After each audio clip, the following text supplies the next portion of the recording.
ഞാൻ എന്തിനാണ് ഇപ്പോൾ ഇവിടെ വന്ന് സംസാരിക്കുന്നത് വെച്ചിട്ടുണ്ടെങ്കിൽ രണ്ട് കാര്യങ്ങളുണ്ട്.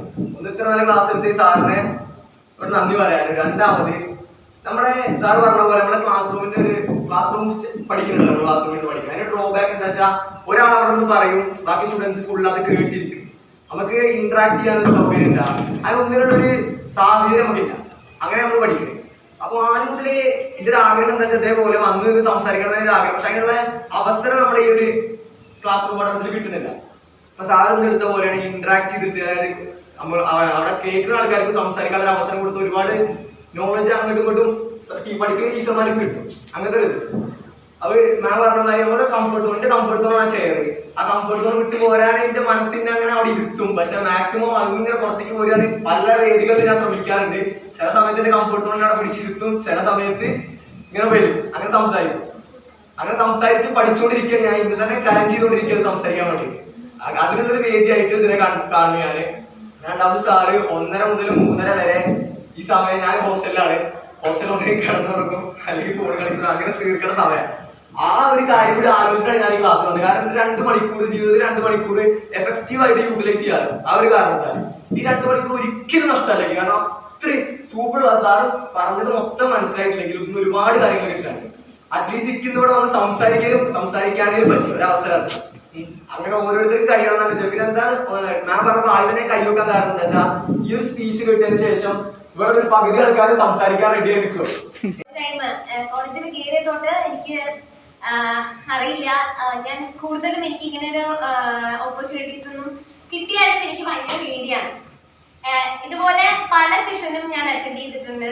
അവസാനം ഫീഡ്ബാക്കോ അല്ലെങ്കിൽ എന്തെങ്കിലും പറയണമെന്നുണ്ടെങ്കിൽ സാർമാരും അല്ലെങ്കിൽ ടീച്ചർമാരെ വന്ന് ആ സെഷൻ എടുക്കുന്ന ആൾക്കാരൊക്കെ നോക്കും.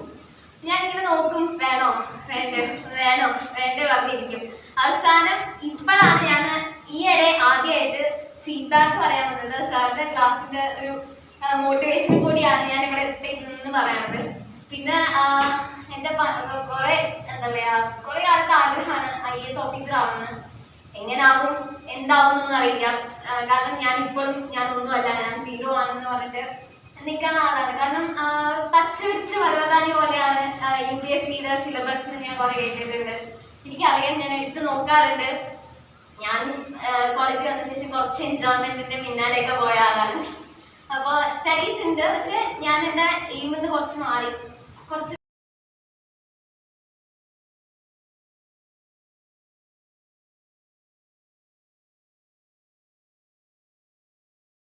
നാളെ ഞാനിങ്ങനെ ഈ മൈക്ക് പിടിച്ച് സംസാരിച്ചിട്ട് ശരിക്കും പറഞ്ഞാൽ ഒരു ഡിഗ്രിക്ക് ചേർന്ന ആ ഒരു ടൈം തൊട്ട് ഞാൻ അവസാനമായിട്ട് മൈക്ക് പിടിച്ച് സംസാരിച്ച എൻ്റെ സെൻഡ് ഓഫിനായിരുന്നു. ഞാൻ ശരിക്കും പറഞ്ഞ ഒരു ഒറേറ്റർ, ഒരു സ്പീക്കറാണ്. ഇങ്ങനെ ഏത് വേദി കിട്ടിയാലും ഞാൻ അത് മിസ്സാക്കാതെ ഇങ്ങനെ സംസാരിക്കുന്ന ഒരാളാണ്. പക്ഷെ ഈ കോളേജിൽ വന്ന തൊട്ട് എൻ്റെ ഒരു സ്വഭാവം തന്നെ മാറി. ശരിക്കും ഞാൻ സിവിൽ സർവീസ് ഭയങ്കര സാർ നേരത്തെ പറഞ്ഞ ക്വസ്റ്റ്യൻസിന് ആൻസർ ചെയ്തുകൊണ്ട് ഞാൻ തുടങ്ങാൻ ആഗ്രഹിക്കുന്നു. എൻ്റെ ഇൻസ്പിറേഷൻ എന്ന് പറഞ്ഞാൽ എന്തുകൊണ്ട് എൻ്റെ പാരൻസാണ്. കാരണം എൻ്റെ 10ാമത്തെ വയസ്സിലാണ് അമ്മ മരിക്കുന്നത്. അതിനു മുമ്പ് വരെ അമ്മയ്ക്ക് ഹാർട്ട് പേഷ്യൻ്റ് ആയിരുന്നു. അച്ഛൻ അത്രത്തോളം അമ്മയെ സപ്പോർട്ട് ചെയ്തു. അതുപോലെ അമ്മയ്ക്ക് എത്ര വൈകിയപ്പോഴും അമ്മ അതൊന്നും ഞങ്ങൾക്ക് കാണിച്ചിട്ടില്ല. അച്ഛനോടായിരുന്നു ഞങ്ങളോടായിരുന്നു. അതുപോലെ അച്ഛനൊരു കൂലിപ്പണിയാണ് ചെയ്യുന്നത്. എപ്പോഴും സാർ നേരത്തെ പറഞ്ഞ പോലെ ഒരിക്കലും എന്നെ കമ്പയർ ചെയ്ത് സംസാരിച്ചിട്ടില്ല. മറ്റു കുട്ടികളോട് കമ്പയർ ചെയ്യാറില്ല. അതുപോലെ എന്നെ എപ്പോഴും മോട്ടിവേറ്റ് ചെയ്തുകൊണ്ടിരിക്കും. എന്തുകൊണ്ടും എൻ്റെ പാരൻസ് തന്നെയാണ് എൻ്റെ ഇൻസ്പിറേഷൻ. ഞാൻ അഭിമാനത്തോടുകൂടി പറയും. അതുപോലെ ഒരുപാട് ലൈഫിൽ ഹാപ്പിയായ മൊമെൻറ്റ്സ് ഉണ്ടായിട്ടുണ്ട്. ഞാൻ കാരണം എൻ്റെ പാരൻസ് സന്തോഷിക്കുമ്പോഴും, കാരണം അവർക്ക് എൻ്റെ മകളെ ഓർത്ത് അഭിമാനം തോന്നുന്ന നിമിഷം അത് കരിയർ ഗൈഡൻസിൻ്റെ ഭാഗമായിട്ട്. അപ്പോൾ ഈ ക്ലാസ്സിൽ എന്തുകൊണ്ടും ഒരു UPSC ആസ്പിറൻ്റ് എന്ന നിലയിലാണ് ഞാൻ വന്നിരുന്ന ഇപ്പോൾ വരെ സത്യസന്ധമായി പറയുള്ളൂ സാർ, ഒരു മിനിറ്റ് പോലും എനിക്ക് ബോറടി തോന്നിയില്ല. അതാണ് സത്യം. കാരണം വളരെ ഇൻട്രസ്റ്റിംഗ് ആയിരുന്നു. മാം പറഞ്ഞു സാർ ഒരുപാട് ക്ലാസ്സുകൾ എടുത്തിട്ടുണ്ട്, എങ്കിലും നമ്മളത് അനുഭവിച്ചറിയുമ്പോഴാണ് എന്തിനോടും നമുക്ക് ഇഷ്ടം തോന്നാം. സാറിൻ്റെ ക്ലാസ് എന്താ പറയുക, ഒരുപാട് നമ്മളെ മോട്ടിവേറ്റ് ആക്കി. എല്ലാ ക്ലാസ്സിലും പറഞ്ഞതുപോലെ വളരെ നന്നായിട്ടുണ്ടെന്ന് ഒരു ഔപചാരികമായിട്ട് മാത്രം പറയല്ല, മനസ്സിൽ തട്ടിക്കൊണ്ട് പറയണം. ഒരുപാട് നല്ല ക്ലാസ് ആയിരുന്നു. സാറിൻ്റെ ഓരോ എക്സാമ്പിൾസും ഞാൻ എൻ്റെ ഓരോ ഘട്ടത്തിൽ ഇനി ഓർക്കുന്നതായിരിക്കും. സാറ് എന്താവശ്യം വരാമെങ്കിൽ ഞാൻ വിളിക്കുന്നതായിട്ട് വരുന്ന ഒരാളാണ് ഞാൻ. പക്ഷെ ഇന്ന് ഞാൻ വരണോ വരണ്ടയോ എന്ന് ആലോചിച്ചിട്ട് വന്ന ഒരാളാണ്. കാരണം സിവിൽ സർവീസ് ഓറിയന്റേഷൻ ആണ്. മുൻപ് കുറെ ക്ലാസ്സുകൾ ഇരുന്നുണ്ട്. പക്ഷെ ഞാൻ ഇവിടെ വന്ന് ഇരുന്നപ്പോൾ ഫ്രണ്ട്സ് ഇവിടെ ഇരിക്കുന്നുണ്ടായിരുന്നു. നേരെ ഞാൻ ഇങ്ങോട്ട് നോക്കിയതും സാറ് കണ്ടപ്പോൾ ഞാൻ ഒരു നിമിഷം സ്റ്റക്കായി. എനിക്ക് ഭയങ്കര ഹാപ്പിനെസ് ആണ്. കാരണം സാർ എനിക്ക് ഓൾറെഡി അറിയാം, ഓറിയന്റേഷൻ ക്ലാസ്സിൽ സാർ കണ്ടിട്ടുണ്ട്. അപ്പോൾ സാറ് കുറേ കാലത്തിന് ശേഷം കണ്ടപ്പോൾ ഞാൻ ഭയങ്കര ഹാപ്പി ആയിരുന്നു. പക്ഷെ അതെനിക്ക് എക്സ്പ്രസ് ചെയ്യുന്നത് എങ്ങനെയാണെന്ന് അറിയില്ലായിരുന്നു. അപ്പോൾ ഞാൻ കുറച്ച് നേരം സ്റ്റക്കായിട്ട് അങ്ങനെ ഇരുന്ന് പോയി.